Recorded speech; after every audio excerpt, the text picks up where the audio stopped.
కరీంనగర్లోని భగత్ నగర్లో అర్ధరాత్రి దోపిడీ దొంగలు బీభత్సం సృష్టించారు. అజ్మత్ అలీ అనే వృద్ధుడి ఇంట్లోకి 8 మంది దుండగులు చొరబడి డమ్మీ తుపాకులు, కత్తులతో కుటుంబ సభ్యులను బెదిరించారు. అనంతరం వారిని కట్టేసి తీవ్రంగా కొట్టి ఇంట్లో ఉన్న 15 లక్షల నగదు, 60 తులాల బంగారాన్ని దోచుకెళ్లారు. అంతేకాకుండా ఇంటి వద్ద పరిసరాల్లో ఉన్న 2 బైకులను కూడా అపహరించారు. బాధితుడి ఫిర్యాదు మేరకు పోలీసులు కేసు నమోదు చేసి సీసీటీవీ దృశ్యాల ఆధారంగా దుండగుల కోసం గాలింపు చర్యలు చేపట్టారు.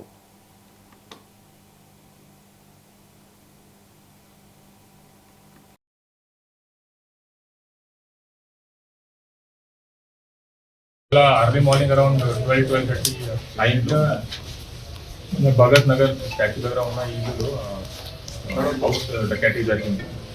ఈ పెటిషనర్ ఇంటరాక్ట్ చేసి తర్వాత సీన్ ఆఫ్ క్రైమ్ కూడా విజిట్ చేయడం జరిగింది. మనకి around 1 o'clock half an hour incident అయిన హాఫ్ అన్ అవర్ తర్వాత కాల్ వచ్చింది. అప్పుడు 1 town SHO was now duty వస్తుంది కాబట్టి అతనే వచ్చి ఇక్కడ ఇన్వెస్టిగేషన్ స్టార్ట్ చేశారు.